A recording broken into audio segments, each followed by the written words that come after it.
Bismillahirrahmanirrahim. Assalamualaikum warahmatullahi wabarakatuh.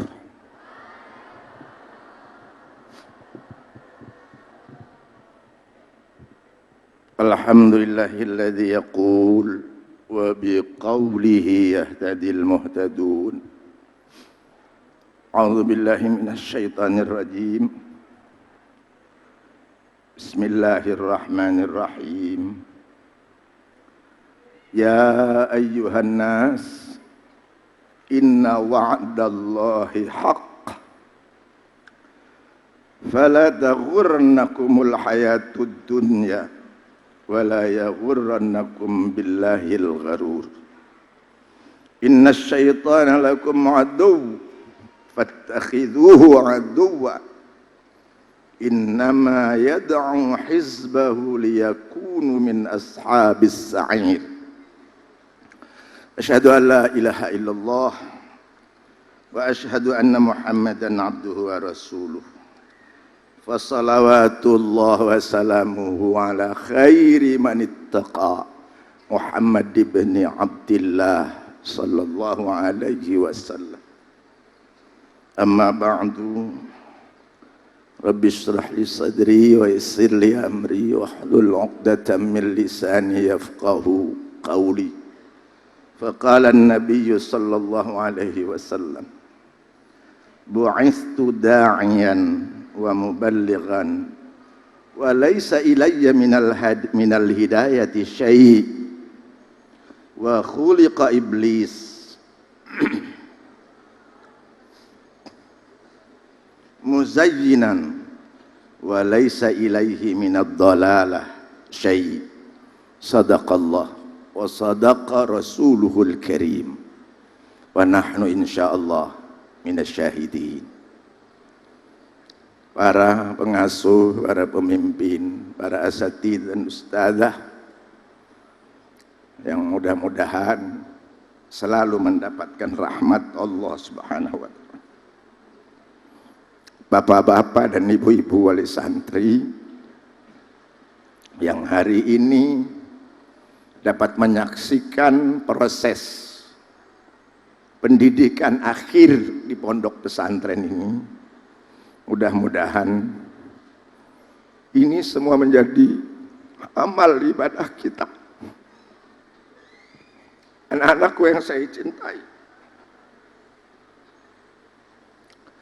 syukur pada Allah Subhanahu wa ta'ala atas seluruh karunia yang kita dapat. Dari mulai kita dilahirkan,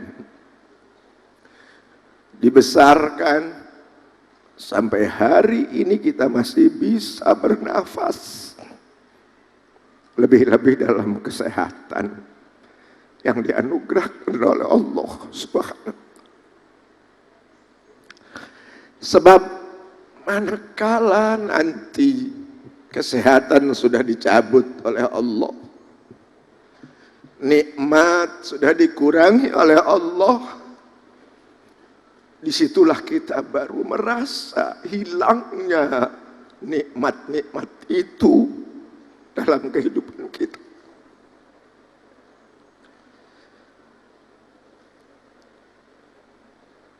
Karena itu anak-anakku yang saya cintai, sengaja saya bacakan ayat ini pada tausiah kali ini.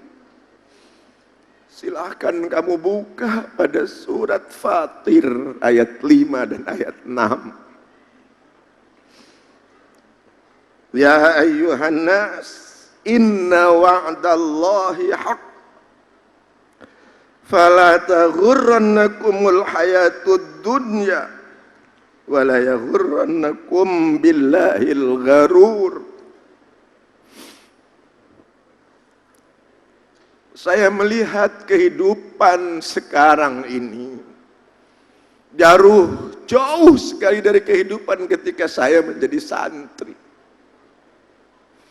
Jauh sekali dari kehidupan ketika saya masih remaja.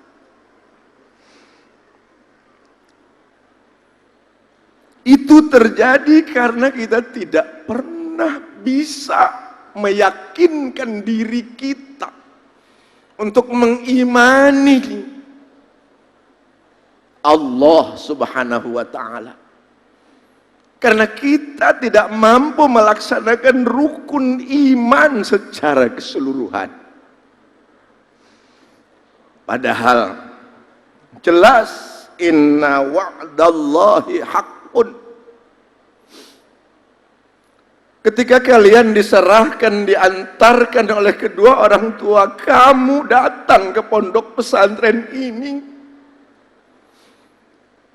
dengan gejolak nafsu yang luar biasa sampai kamu berdiri di belakang pintu.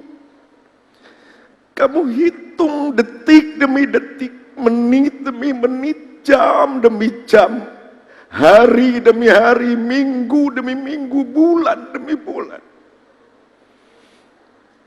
Semua membuat kamu jenuh.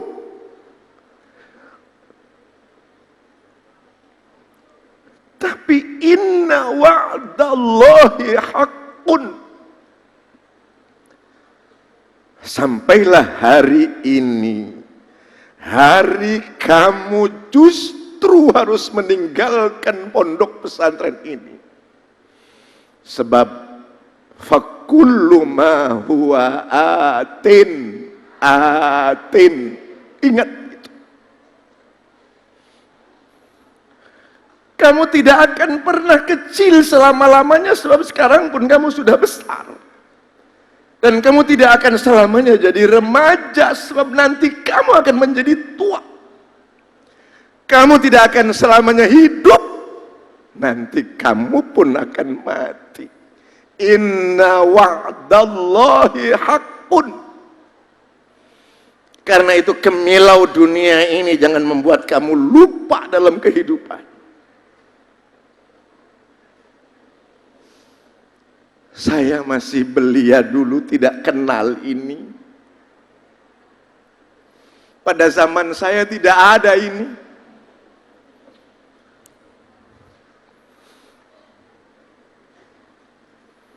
Ini laksana khamr dalam kehidupan.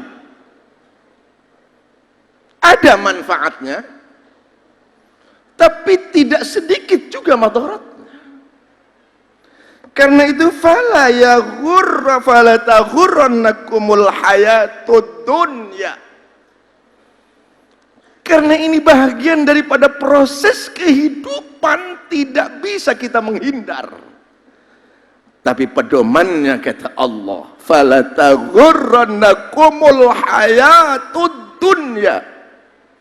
Jangan sampai kemilau kehidupan dunia ini membuat kamu tertipu, terpedaya. Di sini kamu tidak sholat, masih ada ustadz dan ustadzahmu yang menggiring kamu ke masjid. Di sini kamu berbicara seenaknya, yang paling penting saya di wisuda, hasilnya jelek pun sebodoh amat, masih ada yang mengingatkan kamu. Selepas kamu keluar dari gerbang pondok pesantren ini, yang menyambutmu adalah iblis. Mereka sudah menanti bertahun-tahun agar kamu keluar dari pondok pesantren ini. Ingat itu. Fala taghurrannakumul hayatud dunya wala yaghurrannakum billahil gharur.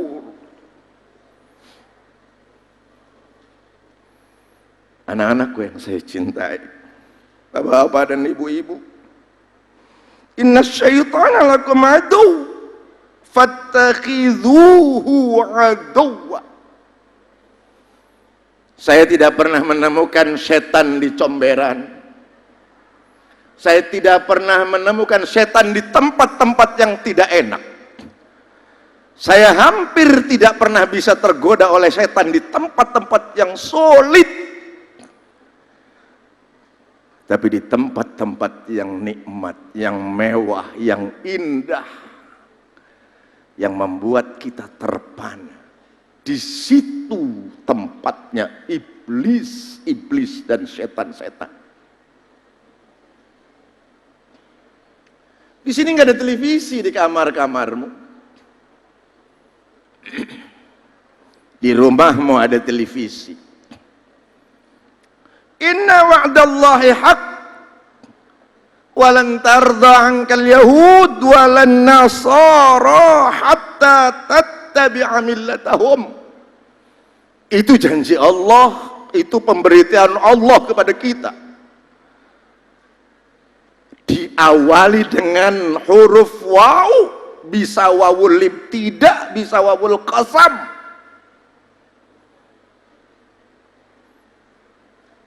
Kata Allah, pasti Yahudi dan Nasrani tidak akan pernah ridho sebelum kita mengikuti jejak dan kitoh-kitoh mereka. Bapak dan Ibu, adakah acara yang mengajak kita ke surga di televisi itu? Kalaupun ada, persentasenya kecil sekali, dan itu pun sudah dibuat abu-abu.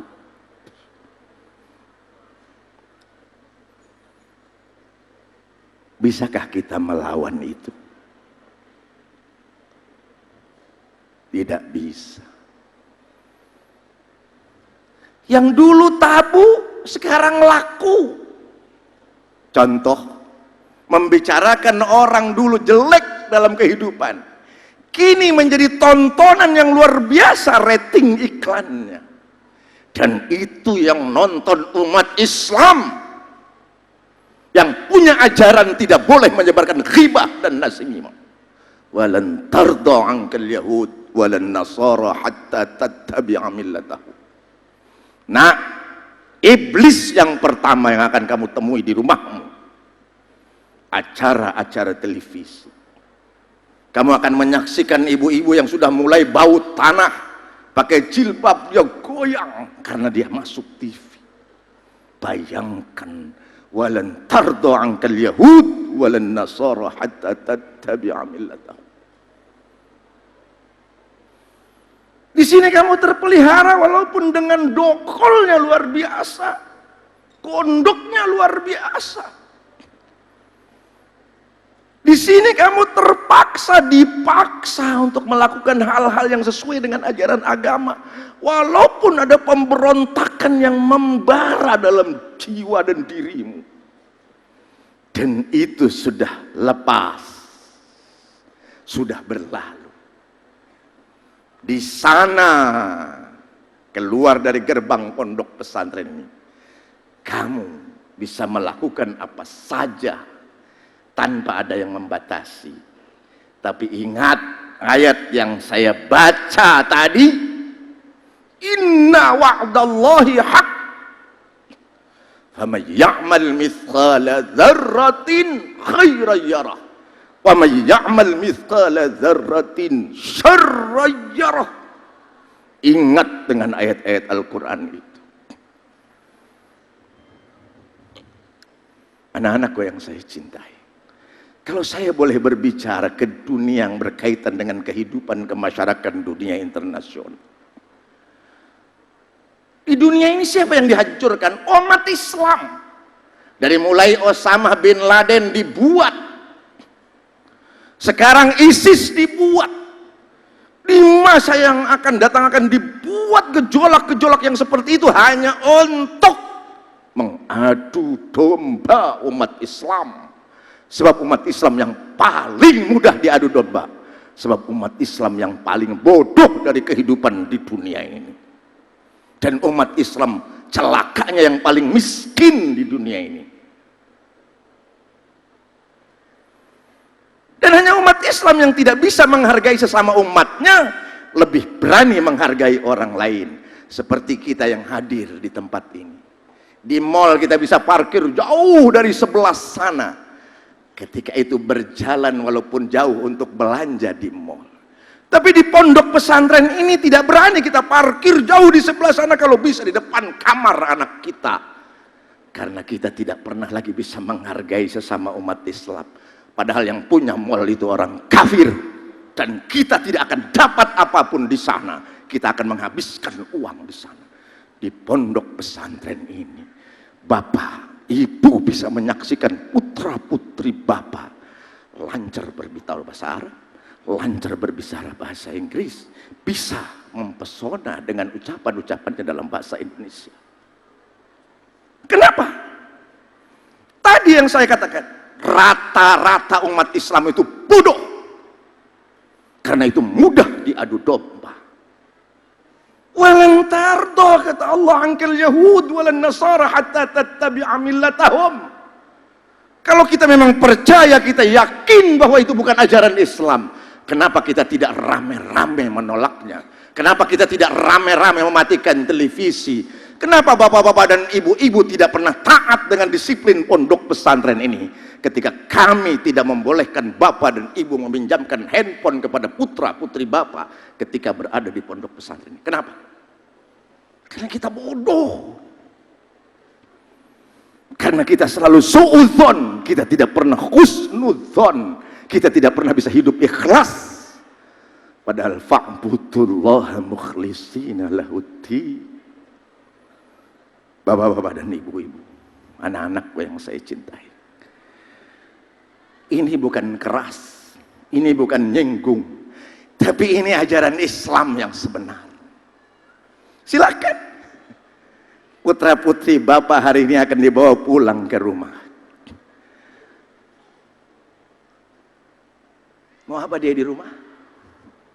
Tenangkah bapak dan ibu ketika ibu pergi dari rumah meninggalkan putra putri bapak di rumah? Silakan.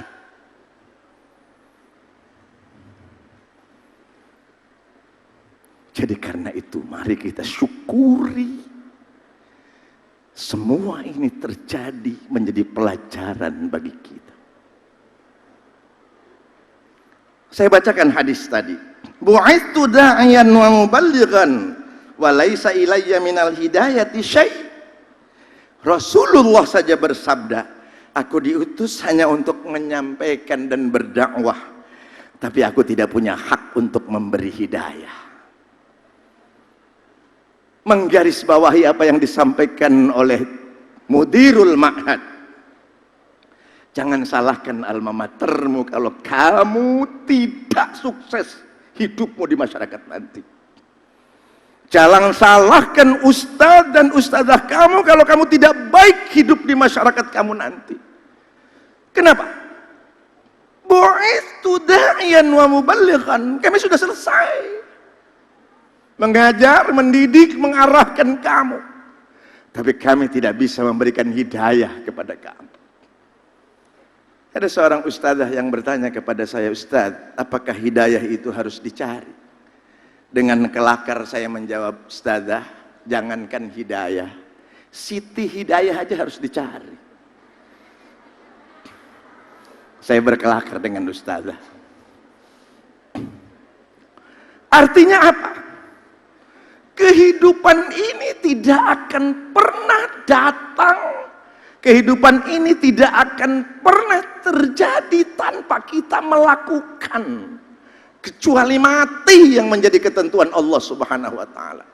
Kamu tidak akan bisa cantik, punya pakaian seperti itu kalau kamu terlahir dari anak kambing. Ingat itu. Kamu tidak akan datang ke pondok pesantren ini kalau kamu lahir dari anak harimau. Ingat itu. Inna wa'dallahi haqqun. Kalau kita al-imanu bil kitab, kita percaya dengan Al-Quran, kenapa? Separuh-separuh kita percaya dengan Al-Quran, tidak dengan Al-Quran yang lain kita tidak percaya. Kenapa? Karena itu kata Rasulullah Sallallahu Alaihi Wasallam seperti ini. Orang yang baik berada dalam lingkungan yang buruk dan bergaul dengan orang-orang yang buruk, celaka dia pasti masuk neraka. Tapi orang yang tidak baik, kalau dia bergaul dengan orang-orang yang baik dan berada dalam lingkungan yang baik, surga yang akan menyelamatkan dia. Nah, di sini lingkungannya baik, dan kebaikan itu yang paling sering diprotes. Nggak ada orang yang memprotes keburukan, nggak ada. Saya tanya ini kaum Hawa yang sebelah kanan saya ini, yang sebelah barat. Ketika foto perempuan jenis kalian itu ditelanjangi dan dipertontonkan ke depan umum, adakah perempuan yang protes? Pertanyaan saya, protes nggak? Pengennya protes, amin. Nggak ada. Kalau kaum laki-laki melihat kondisi yang seperti itu, senang. Itu memang sudah fitrahnya seperti itu. Jadi siapa yang harus memelihara? Tidak mungkin Rasulullah bersabda kalau perempuan itu menjadi imadul bilad, kalau tidak seperti itu. Ayo kita pikirkan, ayo. Karena itu bapak-bapak, saudara-saudara, anak-anakku yang saya cintai, kalian boleh nyantri di kampung, jauh dari kota. Lebih-lebih dahulu kala ketika saya masih menjadi santri, bukan kita yang menaiki sendal, tapi sendal yang naik di pundak kita dulu. Kini Jakarta Kintung bisa ditempuh dengan beberapa jam. Kini tidak ada batas antar tempat melalui sarana komunikasi. Beda dengan dulu. Kalau kami saja wajib memproteksi diri pada saat itu, dengan tantangan yang seperti itu, kini nak, tantangannya 1000 kali lipat dari ketika saya menjadi remaja. Karena itu pondok pesantren terus berinovasi, meningkatkan kualitas dalam kehidupan untuk membingkaimu, untuk bisa membuat tameng dalam dirimu, supaya ketika kamu keluar sudah ada bingkai-bingkai dalam hatimu, dalam matamu, dalam mulutmu, dalam telingamu, pada tanganmu, pada kakimu. Sebab ingat, al-yawma nakhtimu ala afwahihim wa tukallimuna aydihim wa tashhadu arjuluhum bima kanu yaksib. Nah,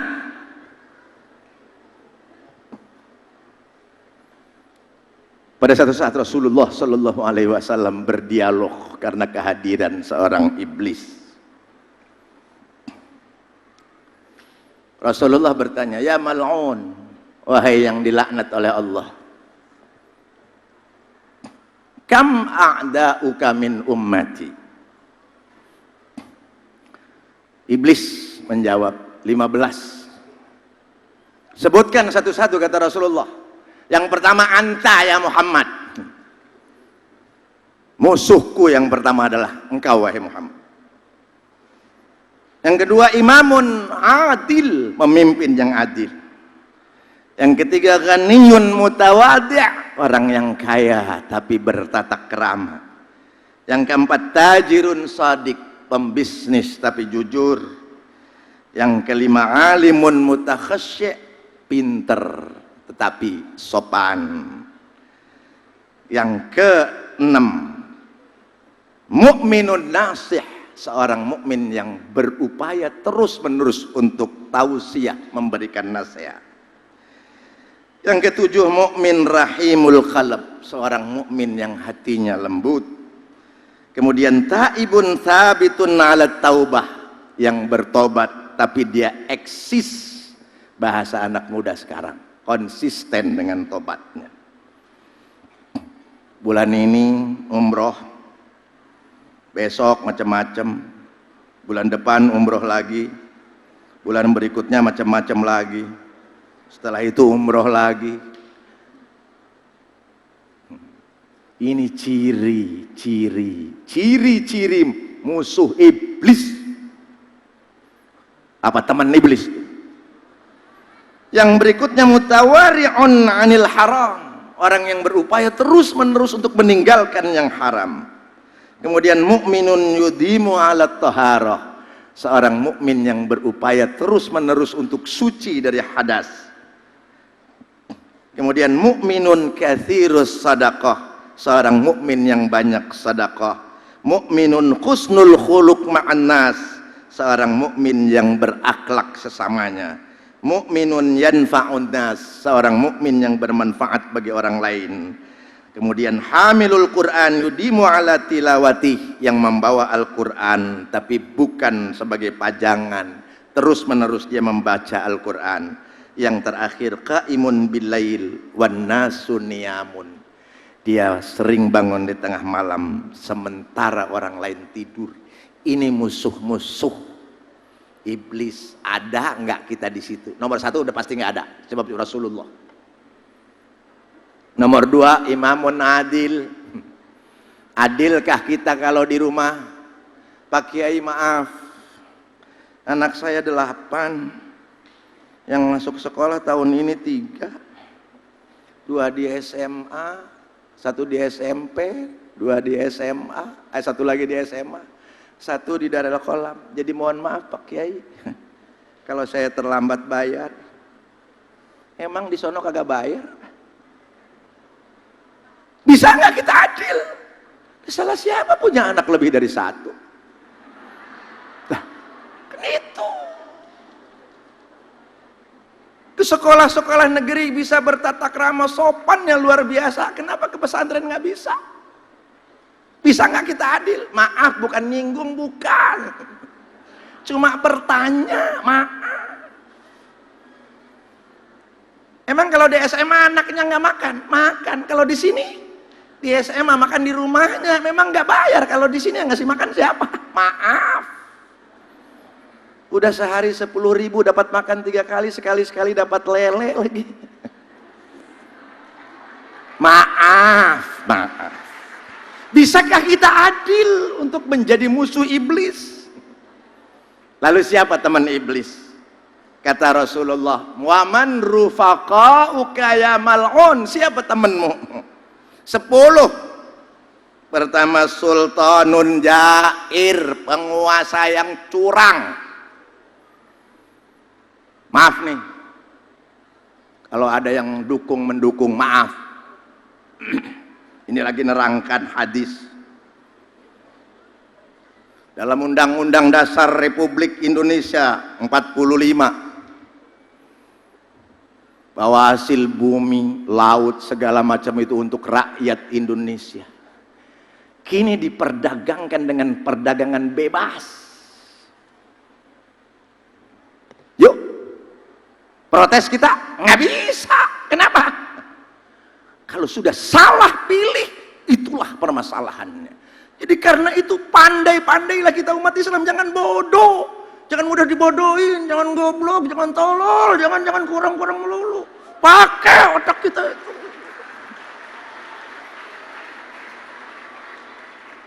Maaf nih, ada orang Betawi di sini.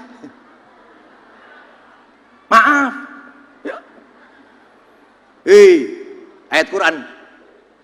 La yattakhidhil mu'minuna al-kafirina awliya'a min dunil mu'minin. Tanyain Habib tuh sono. Jakarta kan banyak Habib. Tanyain tuh apa artinya. Maaf, kalau sudah jadi gubernur seperti sekarang saudara Ahok, ayo, bisa diturunkan. Karena dari dulu kita nggak pernah percaya dengan Al-Quran. La yattahidil mu'minun al-kafirina awliya'a min dunil mu'minin. Karena tadi wala yaghurrannakumul hayatud dunya, kita terpesona dengan tebar segala macam. Kita tidak pernah munajat kepada Allah. Kita tidak pernah percaya kepada Allah. Kita lebih percaya pada kehidupan dunia ini. Maaf, ngingetin doang. Yang kedua, ghaniyun mutakabir, kaya tapi sombongnya luar biasa. Pagar rumah tinggi-tinggi sehingga tetangga tidak mesti lihat. Gembok 2 meter, sehingga tidak mau bertetangga. Orang yang dilewati cuma dapat debu, tidak pernah mendapatkan sedekah dari dia. Maaf, tuh temennya iblis. Yang ketiga, tajirun khain, bisnis tapi curang, kiloan dikurangi, meteran dikurangi, kualitas dikurangi, bahasa bagus luar biasa, modalnya juga nggak kembali, tai. Sekarang yang terjadi seperti itu, iblis semua tuh. 3, iblis semua. 4, syaribul khamr. Kalau menurut saya orang yang suka minum apa itu oplosan mati, ngapain diurusin, ribet. Biar aja dia mati, urusin yang baik-baik ini masih lebih banyak, ya kan? Pakailah hukum Islam tuh, nggak perlu ada penjara, ya kan? Di penjara itu kan kudu dibayar, kudu digaji, kudu dibangun, kudu diempanin. Hukum Islam tuh gampang, sederhana. Cuma lagi-lagi 80% umat Islam tuh bego, maaf. Curi, potong tangan, selesai, besok dia bisa pulang ke rumahnya kan? Negara tidak perlu membuat penjara. Kenapa nggak cukup kalau titel doktor, profesor, segala macam, tai kalau tidak berakhlak. Innama bu'itsu liutammima makarimal akhlak. Ya kan? Hukum tajam ke bawah, tumpul ke atas. Orang yang nyuci kayu, nyuri kayu bakar dihukum di penjara. Orang yang punya uang puluhan miliar berkeliaran dengan hormat luar biasa. Yo, sorry, cuma suka baca koran doang. Berikutnya al-qatat, orang yang tukang adu domba. Jadi orang nggak menghargai diri, pengen dijadiin domba sebab mudah diadu. Nah, hati-hati tuh, hati-hati banget.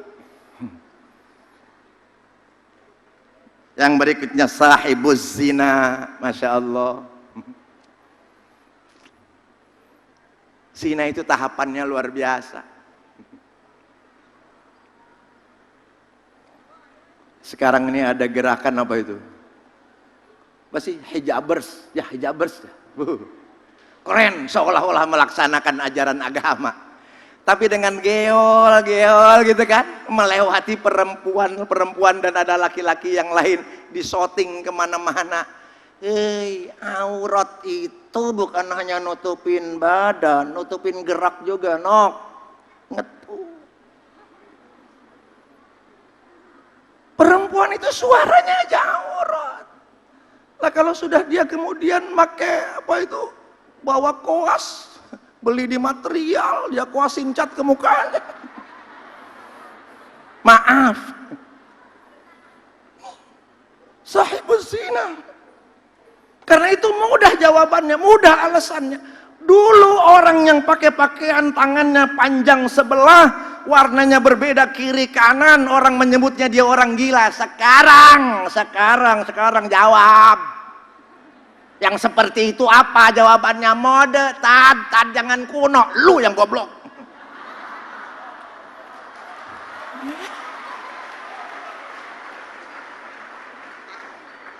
Selanjutnya akilu malil yatim. Maaf, banyak lembaga yang ngurusin anak yatim, dapat bantuan di mana-mana. Maaf, bukan sesama biskota saling mendahului, bukan. Maaf. Berapa sih yang buat ngasih anak yatim? Anak yatimnya makan tempe, yang ngurusinnya makan fried chicken. Maaf. Nih. Yang paling penting nih. Dengerin nih, paling penting. Musuh, temennya iblis nih yang paling penting, yang satu ini.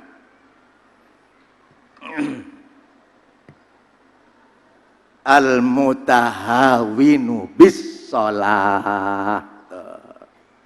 Orang yang suka melalaikan sholat.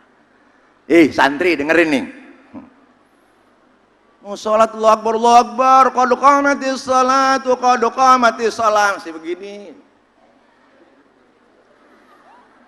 Udah qomat, imam udah sawu, sufufakum masih begini.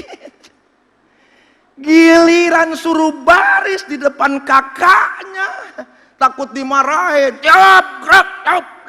Enggak. Mau bersujud di hadapan Allah. Ya Allah, al-mutahawin bisalah. Ini temennya iblis. Gak pernah sungguh-sungguh. Menghadap menteri, wow, seminggu sebelumnya udah diatur. Comberan yang kotor dibersihin, mau datang menteri. Ya kan? Mau menghadap kepada Allah pakai kaos oblong.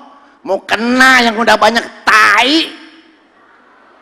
Apa tuh? Nyamuk. Mutahawin bisalah. Mau datang ke sini pakaiannya bagusnya luar biasa. Mau kena udah 2 bulan kagak dicuci. Peci begitu dibuka baunya luar biasa. Mau menghadap Allah, masya Allah. Al-mutahawinu bisalah.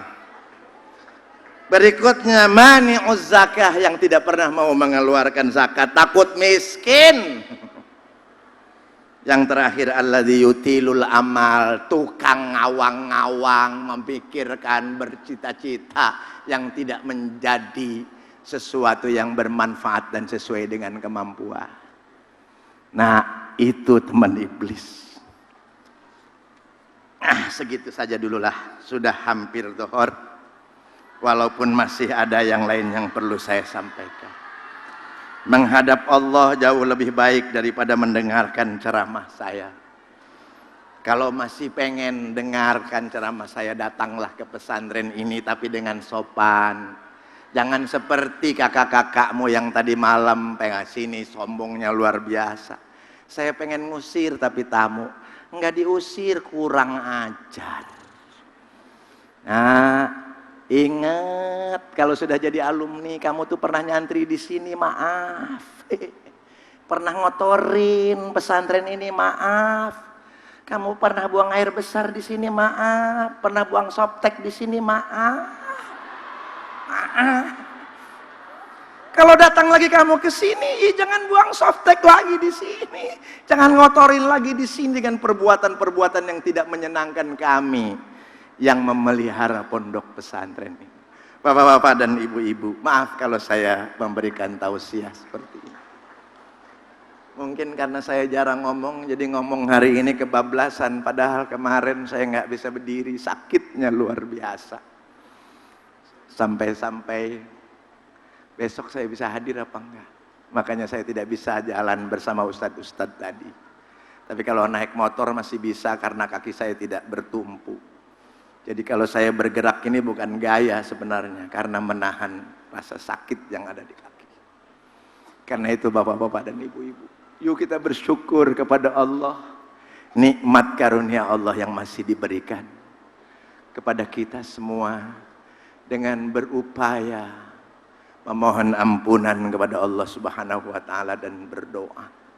Ala hadhihi niyyah wa kulli niyyatin salihah wa ila hadratin nabiyil mustafa Muhammad Rasulillah sallallahu alaihi wasallam wa ala alihi wa azwajihi wa dzurriyyatihi wa ashabihi wa ahli baitihil kiram, wa khususan ila arwahi al-hajj Qasad Mansur wal hajj Hindun Mastufa al-hajj Ahmad Rifai Arif, ghafarallahu dzunubahum wa dzunubahun wa satarallahu uyubahum wa uyubahun wa ja'alillahummal jannata mathwahum wa mathwahun bi syafaati Rasulillah sallallahu alaihi wasallam wa bi barakati ummil Quran. Al-Fatihah. A'udzu billahi minasy syaithanir rajim. Bismillahirrahmanirrahim. Alhamdulillahi rabbil alamin. Arrahmanir rahim. Maliki yaumiddin. Iyyaka na'budu wa iyyaka nasta'in. Ihdinas siratal mustaqim. Shiratal ladzina an'amta 'alaihim ghairil maghdubi 'alaihim waladdallin. Amin. Amin. Amin. Allahumma shalli ala sayyidina Muhammad wa ala ali sayyidina Muhammad.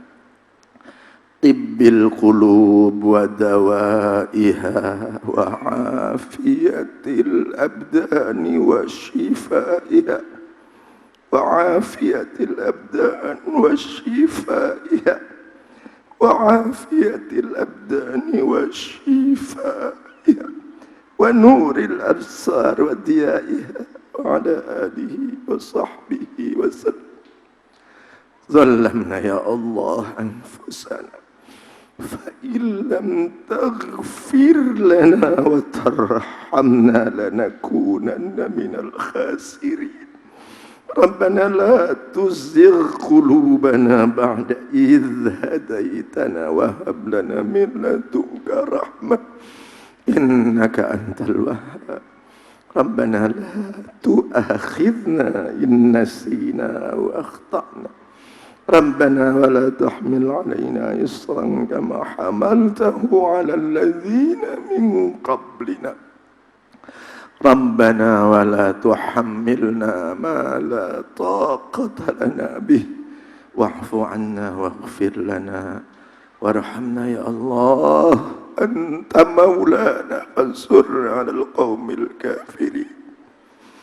Satu sisi kami senang ya Allah, kami telah menyelesaikan proses pendidikan anak-anak kami.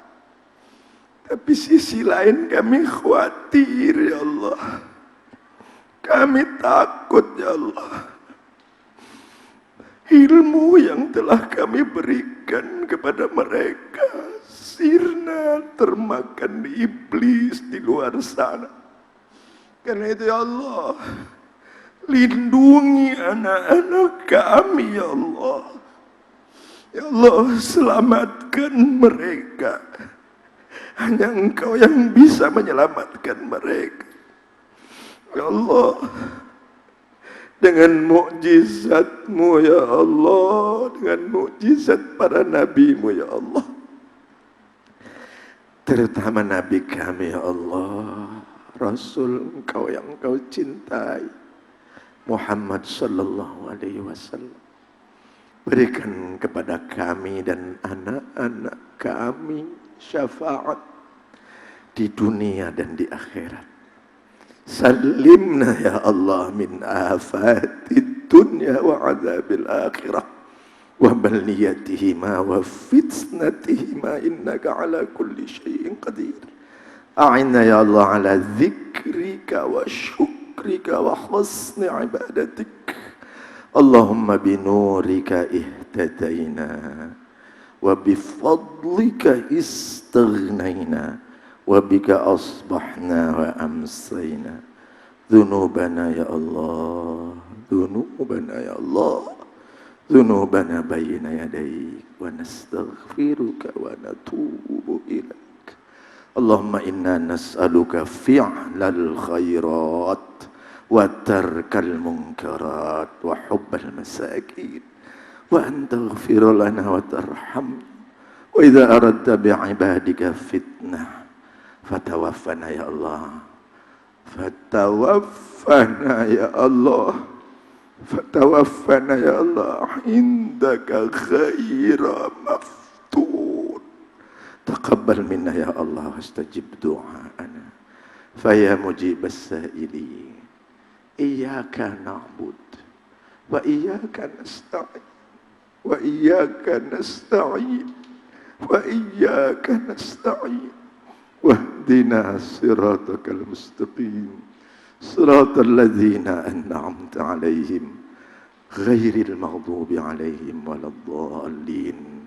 Wa sallallahu ala sayyidina Muhammad wa ala alihi wa ashabihi wasallam walhamdulillahi rabbil alamin. Bapak-bapak dan ibu-ibu, mohon maaf, pasti banyak kekurangan dalam rangka mendidik, membina, mengarahkan putra-putri Bapak. Tapi insya Allah kami berupaya semaksimal mungkin untuk tetap memelihara keikhlasan. Nah, silahkan pulang. Hari ini kalian tidak perlu izin. Yang laki-laki silahkan pulang. Tapi saya pesan satu saja. Innamal mar'u hadithum ba'dahu. Fakun hadithan hasanan liman wa'a. Bapak-bapak dan ibu-ibu, mudah-mudahan ini bahagian dari amal ibadah kita yang menghantarkan kita ke pintu surga nanti. Wabillahi taufiq wal hidayah wal afu minkum. Assalamualaikum warahmatullahi wabarakatuh.